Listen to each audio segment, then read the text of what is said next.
पूर्णमदः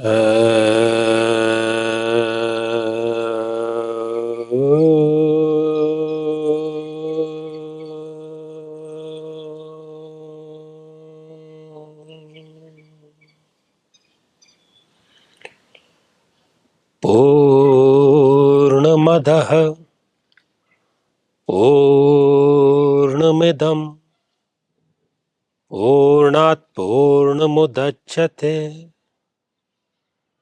पूर्णस्य पूर्णमादाय पूर्णमेवावशिष्यते। ॐ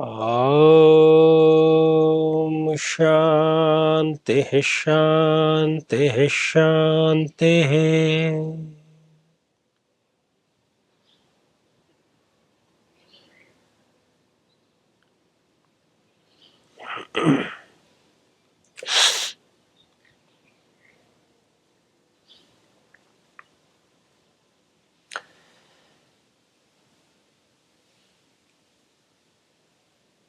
साथियों, आज का जो प्रश्न है वो एक बहुत ही सामान्य जिज्ञासा है और एक जिज्ञासु के द्वारा ही पूछा गया है। पूछा उन्होंने कुछ ये है कि गुरुदेव, हमारी एक इच्छा पूरी होती है, उसके पूरा होने के लिए हम भरसक प्रयास करते हैं और उस इच्छा के पूरी होते ही एक नवीन इच्छा जन्म ले लेती है और ये इच्छा या तो शरीर की होती है या मन की होती है। तो ये इच्छाओं का जो क्रम है, जो ये सिलसिला है, इच्छाओं का ये जो अविरल श्रृंखला है, क्या इसी प्रकार से हम एक के बाद में दूसरी इच्छाएं पूरी करते रहें, यही जीवन है या फिर कुछ और? साथियों, अभी जिस भौतिकवादी जगत में हम जी रहे हैं, ये पूरे विश्व में पश्चिम की देन है, क्योंकि उन्होंने आपकी हमारी इच्छाओं को बिजनेस से जोड़ लिया है, पूंजीवाद से। आपकी इच्छाएं होंगी तो बड़ी बड़ी मल्टीनेशनल कंपनियां चलेंगी। आप आजकल के अगर विज्ञापन भी देखेंगे तो वो आपको ऐसा एहसास करा देंगे कि आप एक अच्छी मां नहीं हैं, आप एक अच्छे पिता नहीं हैं, आप एक अच्छी संतान नहीं है। आप जब तक वो फला प्रोडक्ट ला करके अपने घर में नहीं दे देते, तब तक आप नैतिक भी नहीं है। और आपकी उसी दुखती रग को अपना करके वो अपना व्यवसाय कर रहे हैं। ये परिभाषा है पश्चिम की, ये यूरोप की, अमेरिका की, वेस्टर्न वर्ल्ड की परिभाषा है। उनका तो मानना ही यही है कि इच्छाओं की पूर्ति ही विकास है। आप निरंतर नई नई इच्छाएं उत्पन्न करते रहें, उनकी पूर्ति करते रहें, पहले से बड़ी इच्छा का पाल करें और फिर उसकी पूर्ति करें। और इस प्रकार से ही उन्होंने इसको, विकासवाद को, थियरी ऑफ डेवलपमेंट को उन्होंने पोषित किया है। उनकी सरकारें, उनकी कंपनियां, उनकी विचारधारा इसी पर निर्भर है।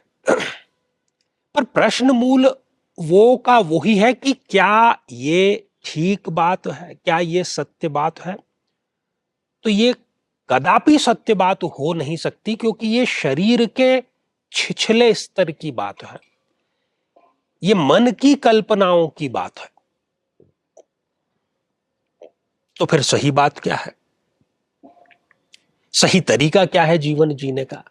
आपको इच्छाओं की पूर्ति करें, भले ही उसमें कोई बुराई नहीं है, लेकिन इच्छाओं का गुलाम नहीं बन जाना है। इच्छाओं की पूर्ति करने के बजाय यदि आप आत्म संतुष्ट होंगे, भौतिक स्तर से ऊपर उठ करके आत्म स्तर पर जब आप जीवन यापन करेंगे, वो सही मायने में जीवन है। नहीं तो एक मशीन में और आप में कोई अंतर नहीं, कोई अंतर ही नहीं, बल्कि मैं तो ये समझता हूं कि कई मायनों में आप मशीन से भी बदतर जीवन जी रहे हैं। उसका भी स्विच बंद करने के बाद में वो रिलैक्स हो जाती है। लेकिन आज की जो ये भाग दौड़ भरी जिंदगी है, उसमें तो स्वप्न में भी, निद्रा में भी व्यक्ति कार्यरत ही रहता है, अपने अपने वो नए नए सपने संजोता रहता है। तो जब तक आत्मसंतुष्ट, आत्मबद्ध, आत्मपूर्ति के लिए जीवन नहीं जिया जाएगा, तब जीवन एक गुलामी से बढ़कर और कुछ नहीं है। तो आत्मसंतुष्ट, आत्मपूर्ण जीवन कैसे जिया जाए? संतुलन जीवन में सदैव एक मध्य मार्ग होता है, हमें दिखाई नहीं देता। हम या तो इधर झुक जाते हैं या दूसरी तरफ झुक जाते हैं। सारी भारतीय मेधा, सारा भारतीय ज्ञान मध्यम मार्ग का सुझाव देता है, और वही सर्वोत्तम मार्ग है। इच्छा है, आप गृहस्थ हैं, आप नौकरी पेशा हैं, आप व्यापार करते हैं, इच्छा पालिए, करिए, लेकिन उस इच्छा की पूर्ति के लिए येन केन प्रकारेण अपने आप को सर्वस्व झोंक मत दीजिए। क्योंकि सोशल मीडिया पर आजकल जितने मोटिवेशनल कथित जो वक्ता हैं, वो भी आपको यही बात समझाएंगे कि आपके लिए कुछ भी बनना संभव है, कुछ भी करना संभव है। भाई, हम कुछ भी बनने के लिए, कुछ भी करने के लिए नहीं आए हैं जीवन में। हम नकल करने के लिए जीवन में नहीं आए हैं कि इसने बड़ी गाड़ी खरीदी है, इसने बहुत बड़ी विदेश यात्रा की है, तो मुझे भी इसकी ही नकल करनी है। आपका स्वयं का कुछ अस्तित्व है या नहीं है? आप संतुलित ढंग से 24 घंटे हर व्यक्ति को मिले हैं, उसमें से आप 8 घंटे काम कीजिए, स्मार्ट तरीके से कीजिए। उसके बाद का जो जीवन है, उसको आप आत्मचिंतन में लगाइए। गुरु नहीं मिला है तो उसकी खोज में लगाइए। गुरु मिल गया है तो उसके मार्ग पर चलने में लगाइए। स्वयं में जब तक आप संतुष्ट नहीं होंगे, तब तक आप इच्छाओं के गुलाम बने रहेंगे। जब तक हम भेड़ चाल चलते रहेंगे, इसी प्रकार की इच्छाएं आती रहेंगी, और इच्छाओं की कोई सीमा नहीं। आप किसी भी बुजुर्ग के पास में बैठ जाइए, आपके परिवार में कोई होगा, मोहल्ले में कोई होगा 70-80 वर्ष का, वो आपको बताएगा। लेकिन उस उम्र में समझ में आना भी किसी काम का नहीं है।